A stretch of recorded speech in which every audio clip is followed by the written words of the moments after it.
안녕하십니까. 현대투자연구소 송지호입니다.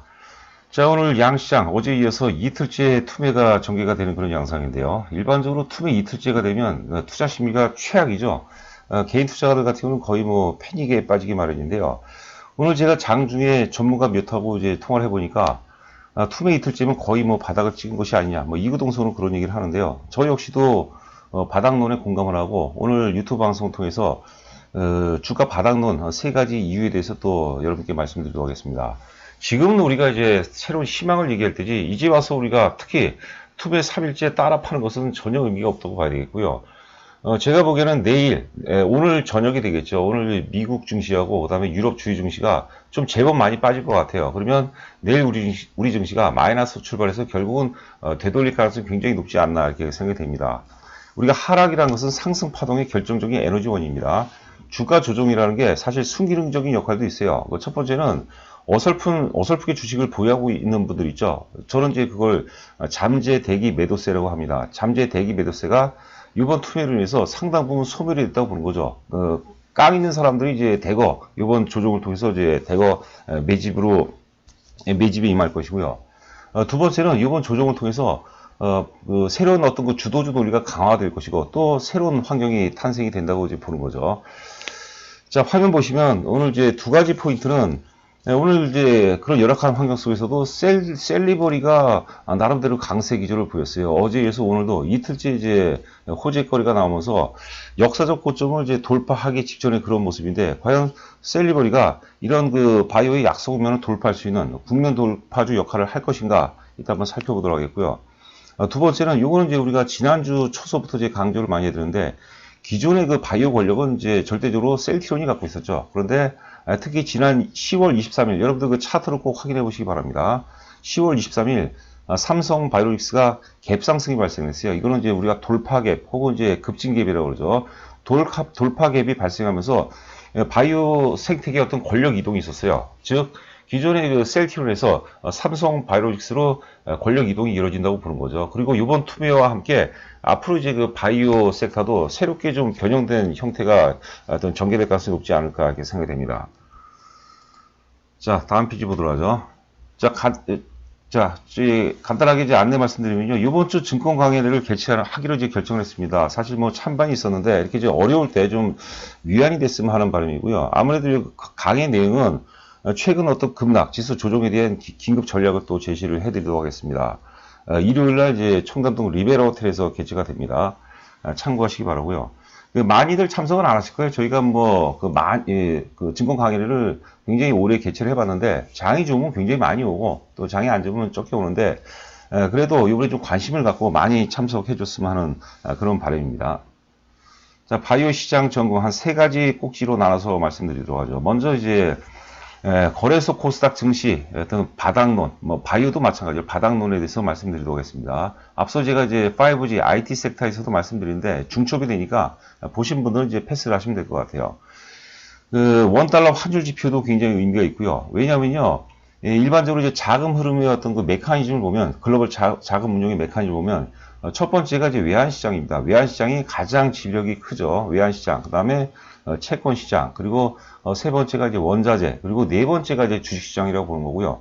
다섯 번째가 뭐 한 부동산 시장 정도가 아닌가 생각이 되는데, 주식시장 역시, 주식도 사실 우리가 선행지표라고 하는데, 주식에 선행하는 게, 거기에 선행하는 게 이제 우리가 외환시장이라고 보면 되는 거죠. 지금 환율이 이제 급등을 했죠. 환율 급등이라는 것은 이제 그 원화가치 하락이라고 보는데 어느 정도 이제 한계점이 온 것 같아요.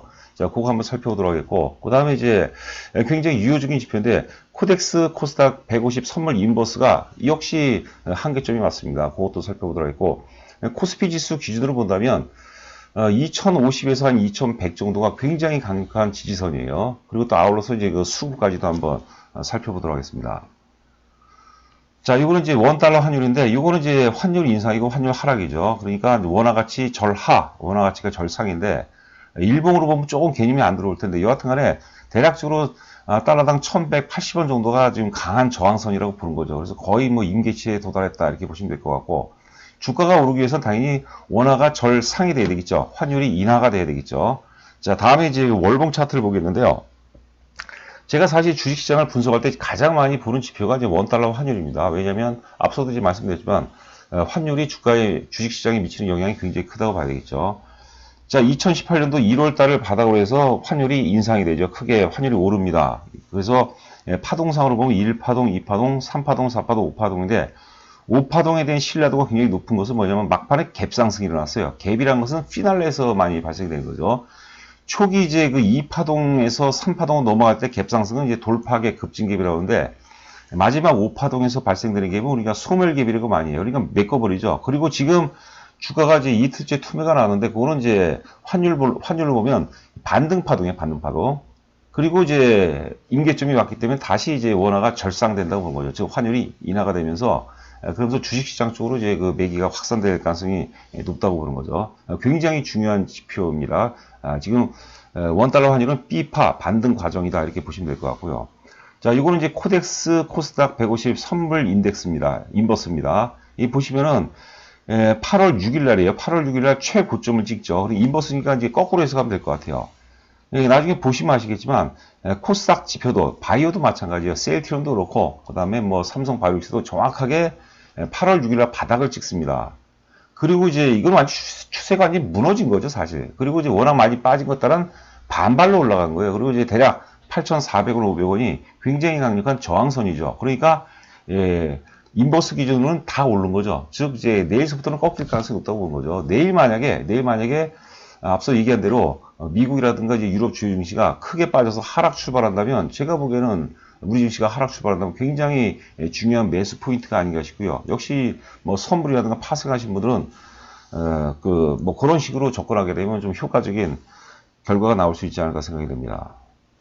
자, 그 다음에 이거는 이제 코스피 지표입니다. 코스피 지수. 코스피 지수 보면은 2050에서 2100이 굉장히 강력한 지지선대요. 이때 이제 특히 한 3년 가까이 가격대를 다져놨죠. 이런 데는 굉장히 강한 지지선이고, 제가 이제 여러 번 반복을 해드리지만, 지금 파동은 2016년도 이후에 4차 산업혁명 과정이라고 보는 거죠. 우리가, 그러니까 큰 총론으로 거시적으로 본다면 지금 시장은 어떤 그 미중 간의 무역 전쟁 혹은 이제 홍콩 사태 이런 대외적 불확실성이 이기느냐 혹은 4차 산업혁명 과정이 이기느냐 그 싸움이거든요.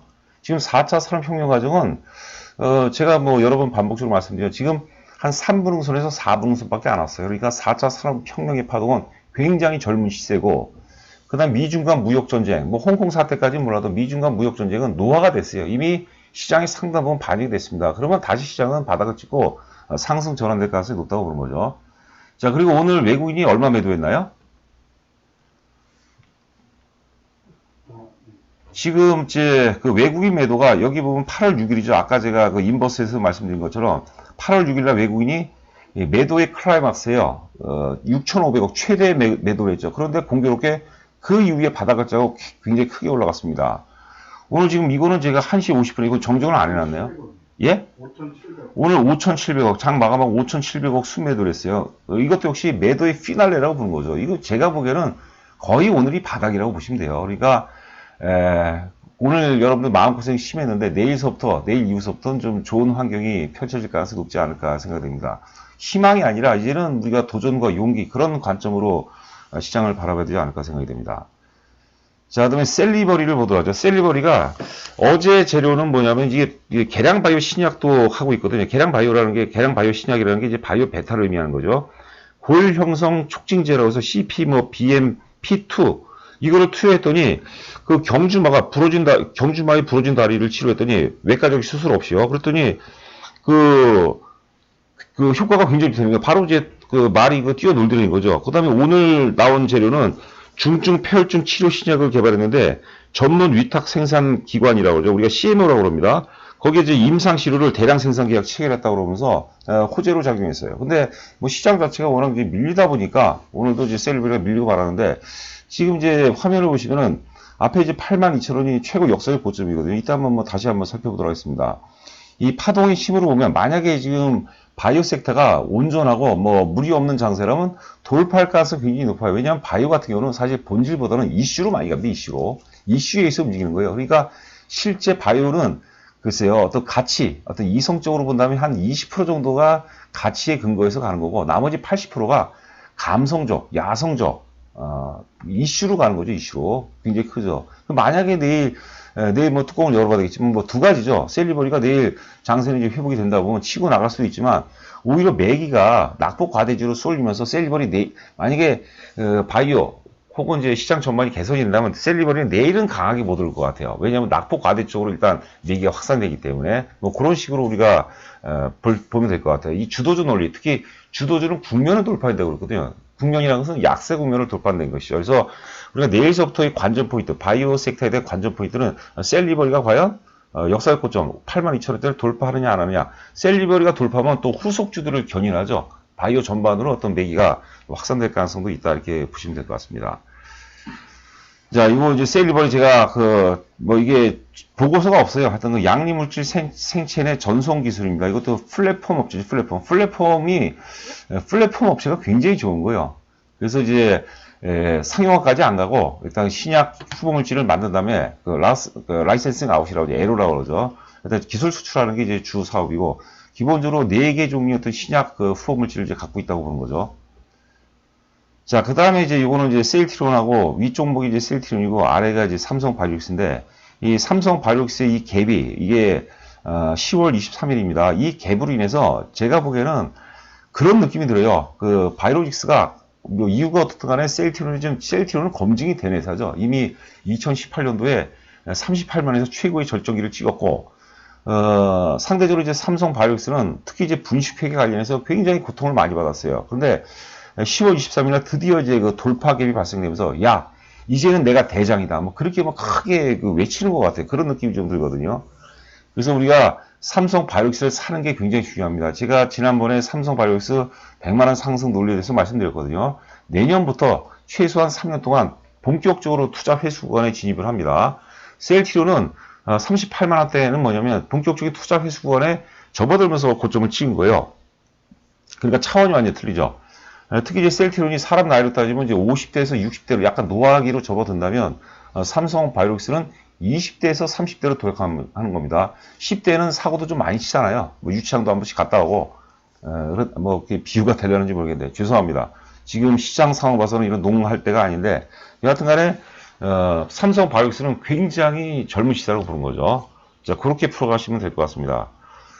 자, 뭐, 본 김에, 이거 위에 거는 이제 셀트리온이고, 여러 번 말씀드렸죠. 셀트리온이 이제 38만원 가기 전에 역사적 고점을 돌파한 시기였어요. 3일, 월봉상 3개 상승이 나왔는데, 그리고 여기 따른 피로감 때문에 5개월 조정을 받았어요. 그런데 이제 아래는 이제 HLB거든요. HLB는 이제 11월 달 첫 조정이에요. 그러니까 최소한 3개월 조정이 불가피합니다. 그러니까 12월, 그리고 1월까지 조정이 불가피하고요. 그리고 이제 2월에는 본격 랠리가 전개될 가능성이 굉장히 높습니다. 그리고 보유하고 계신 분들은 혹은 매수의 관점에서는 제가 보기에는 지금 조정 파동이기 때문에 앞전 저점이 12만 5천 원인데 12만 5천 원을 살짝 깰 가능성이 있어요. 그러니까 깨더라도 놀라지 마시고 오히려 매수 관점으로 접근해야 되겠죠. C파가 하나가 나왔습니다. 큰 폭의 조정은 아니에요. 12만 5천 원을 살짝 깨는 거, 그 정도가 나올 가능성이 있겠고 나는 HLB 관심이 많은데 지금 보유하고 있지 않다 그러면 그 정도 가격대가 안 오면 모르겠는데 만약에 12만 5천 원이 살짝 깨진다면 그때는 이제 우리가 매수 관점을 접근해보고 이왕이면은 1월달 뭐 좀 그동안은 좀 지켜보고 1월달 정도에 사는 게 좋지 않을까 싶어요. 물론 이제 중간에 11월달 혹은 12월달에도 그 가격을 줄 가능성이 있다고 보는 거죠. 자, 차트를 한번 살펴보도록 하겠습니다. 바이오 종목. 자, 셀리버리죠, 셀리버리. 먼저 바이오, 됐습니다. 셀리버리죠, 셀리버리. 월봉 보시면 이제 이 고점이 상장된 지 얼마 안 됐어요. 82,000이 역사의 고점인데, 지금 바이오 환경이 좀 무리가 없다면 돌파할 가능성이 굉장히 높다고 봐야 되겠죠. 왜냐면, 셀리버리 여러분 본질을 추가하면 안 돼요. 막 디립다 분석하고, 막 하루에 10시간, 뭐 이상, 뭐 며칠 분석해도 이 답이 안 나오는 거예요. 왜? 사실 가치에서 움직이는 것은 10%에서 20%밖에 안 되고요. 이슈로 가는 거예요, 이슈로. 자, 셀리버리 우리가 일단 그 바로미터, 어떤 지표 차원으로 보시기 바라고요. 자, 계속해서 이제 삼성 바이오닉스. 자, 삼성 바이오닉스 오늘 한 2% 정도 조정으로 마무리했는데, 요 날이죠, 요 날. 요 날이 이제 드디어 내가 대장이다. 앞으로 내가 이제 그 바이오의 모든 절대 권력, 모든 권력은 나로부터 나온다라고 외친 날입니다. 그러니까 우리가 삼성 바이오닉스는 사보는 것도 굉장히 좋을 것 같아요. 39만 원인데 제가 보기에는 3년 연속 이제 본격적 투자 회수간에 접어들거든요. 그렇다면 충분히 100만 원 정도는 가지 않을까 이렇게 생각됩니다. 자, 다음에 셀티론 보죠. 셀티론은 자, 이렇게 38만 원까지. 그러니까 저는 파동이 지금 삼성 바이오로직스가 이 정도에 있는 파동이라고 보는 거예요. 앞으로 이제 투자 회수 구간에 본격적으로 진입되고, 셀티론은 생로병사 과정 속에서 우리가 최고의 절정기를 찍은 거예요. 그러니까 너무나도 좋으니까 너무나도 많은 사람들이, 기관이든 외국이든 개인이든 너무나도 많은 사람들이 갖고 있어요. 그렇게 매수가 포화를 이루는 것은 뭐냐면 노화가 됐다는 것이죠. 그래서 사람 나이로 따지면, 나이에 비해서 죄송하지만 50대에서 60대로 넘어가는, 아직까지 뭐 히드는 갖고 있습니다. 뭐 CTP 27이라든가 SC 제형이라든가 하여튼 모멘텀 갖고 있는데, 그래도 절정기는 이때 38만에서 찍었다고 보는 거고, 삼성 바이오닉스는 생로병사 과정으로 본다면 이 정도의 위치에 있다. 이런 파동이 앞으로 나온다고 이제 보는 거죠. 자, 명심하시기 바랍니다. 자, 기타 이제 우리가 그동안에 계속 봤던 거, 레고캔바이오 보도록 하죠. 자, 레고캔바이오는 제가 뭐 제대로 틀린 것 같네요. 뭐 내일 뚜껑 봐야 되겠지만 제가 일단 바닥에서 많이 안 올랐기 때문에 상대적으로 리스크가 적기에 제가 여러분께 소개해드렸고, 워낙 회사 자체는 굉장히 좋죠. 일단 오늘 좀 많이 깨졌지만 바닥에서 많이 오른 상태가 아니기 때문에 내일 일단 한번 확인해 봐야 되지 않을까 생각이 됩니다. 좀 부끄럽고 창피하지만 변함은 없습니다. 그게 뭐 어찌 보면 제 실력이고 제 한계라고 봐야 되겠죠. 아직 끝난 건 아니고요. 한번 내일 살펴보도록 하겠습니다. 자, 한올 바이오파마, 레고캔바이오를 먼저 보자. 한올 바이오파마가 굉장히 견조한 거예요. 여기서 이미 매수 세력과 매도 세력 간에 대접전이 일어났어요. 있는 화계, 뭐 매도 입장에서 갖고 있는 총 화력, 혹은 매수 입장에서 갖고 있는 총 화력을 적용해서 완전히 쌓았거든요. 그 다음에 휴전기예요. 매수 매도 규정점이요. 그리고 이렇게 투매 이틀, 뭐 이런 그 최악의 상황도 그 많지 않은 거래량으로 잘 관리가 되거든요. 그렇다면 제가 보기에는 우상향으로 봐야 된다고 보는 겁니다. 그리고 이렇게 좀 힘드시더라도 여러분들, 특히 오늘 방송을 처음 드신 분들은 구독 꼭 부탁드리고요. 그 다음에 기존의 구독자분들은 어제 바이오 보니까 싫어요가 굉장히 많은 것 같아요. 받아들여야죠. 받아들이고 제가 또 거듭날 수 있도록 최선을 다하도록 하겠고요. 기존 구독자분들은 좋아요 부탁드립니다. 유튜브가 뭐 어쩔 수가 없는 것 같아요. 오늘 같은 날은 방송하기가 굉장히 힘들죠. 그러나 나름대로 소명감을 갖고 끝나고 또 소주 한잔 해야 되겠죠. 그거로 위안을 삼아야 되겠죠. 많이 힘내시기 바랍니다. 자, 이 깨달아야 돼요. 우리가 어떤 그 시세에 대해서, 그 시세를 뭐 통찰까지는 아니더라도 꿰뚫는 그런 힘이 있어야 돼요. 그래야지 조정을 편안하게 우리가 받아들일 수 있는 거죠. 결국은 주식은 조정 싸움이에요. 조정에서 어떻게 견디고 어떤 태도로 조정을 받아내느냐, 그 싸움인 것 같아요. 그러려면 우리가 시세 논리를 정확히 알아야 되겠죠. 뭐 강호에 뭐 고수들이 워낙 많고, 또 저는 제가 또 잘하는 부분이 있거든요. 그거를 많이 활용하시면 실전에서 도움이 되지 않을까 싶습니다. 자, 그다음에 알테오젠 보죠. 알테오젠도 너무 아까운 것 같아요. 한번 크게 피날레가 나올 것 같은데, 어제 일단 거래가 실리면서 좀 밀렸어요. 그래서 좀 많이 오른 상태이기 때문에 사실 좀 부담이 돼요. 왜냐하면 저 개인이라면 부담이 안 되는데 다수가 보기 때문에 부담이 되는데, 한 번 더 지켜봐야겠죠. 또 이 구간을 가볍게 회복해 준다면 우리가 봐야 되겠죠. 이 같은 거에 시장 대비해서는 오늘 플러스거든요. 250원 나왔는데 시장 대비해서는 강세니까 한번 계속해서 우리가 방송을 통해서 추적해 보도록 하겠습니다. 자, 그 다음에 한울바이오파 한번 봤죠. 바닥권에 있는 종목 바이오톡스텍. 바이오톡스텍도 부끄럽습니다. 저는 나름대로 뭐 확신을 갖습니다. 오늘 2.5% 빠졌는데, 이런 것들이 이제 그 주가에 굉장히 민감하죠. 그냥 시장 분위기에 민감해요. 오를 때는 또 세게 오르고 빠질 때 또 강하게 빠지는데, 이거 같은 거는 23,000원대에서 5,000원대까지 빠졌죠. 워낙 많이 빠진 상태이기 때문에 이런 것들은 좀 굉장히 강렬하게 반응할 것 같아요. 제가 기존에 말씀드렸던 세 가지 상승 논리에서는 전혀 추호도 변함이 없습니다. 계속해서 매수 관점으로 접근해 보시기 바라고요. 그 다음에 이제 마지막으로 NK맥스죠. NK맥스도 제가 너무 강하게 얘기한 것 같아요. 그러나 제가 뭐 다른 이해관계는 없고, 그런 제 감정을, 이렇게 주가가 바닥권에서 선수들은 온몸을 던진다, 그런 표현을 썼던 것 같아요. 뭐 좀 빠지긴 했지만은 괜찮습니다, 여러분들. NK맥스 나중에 또 특집으로 할 거예요. 제가 기본적으로 한 11,000원 넘어가서 눌림목을 주면은 그때 이제 본격적으로 NK맥스 논리에서 말씀드릴 겁니다. 이거는 제가 기업 회사 탐방도 한번 가봤던 거예요. 탐방도 갔고, 여하튼간에 우리가 그 면역세포 치료죠. 슈퍼 NK 세포 치료제인데 이건 병용 치료가 핵심입니다. 병용 치료는 어마어마한 어떤 그 뭐랄까 그 어마어마한 재료라고 이제 보는 거죠. 그게 만약에 이제 임상이고 뭐 잘 끝나면은 이 신약 플랫폼 업체죠. 신약 플랫폼 모든 신약 그 모든 이제 항암제고 신약에는 그냥 독자적으로 치료하는 것보다 면역세포 치료를 같이 하게 되면 효과가 배가 안 되는 거죠. 그거를 지금 임상 치료하는 중이죠. 엔케믹스도 여러분들 잘 살펴보시기 바라고요. 여하튼간에 힘내시기 바라고. 그리고 이 집은 안 되실 게 이제 구독, 좋아요. 하여튼 하루 오늘 고생 많으셨고요. 내일 모레 강연장으로 꼭 오셨으면 하는 바람입니다. 자, 하여튼 그 방송 마치도록 했고 여러분들 건승하시기 바랍니다. 감사합니다.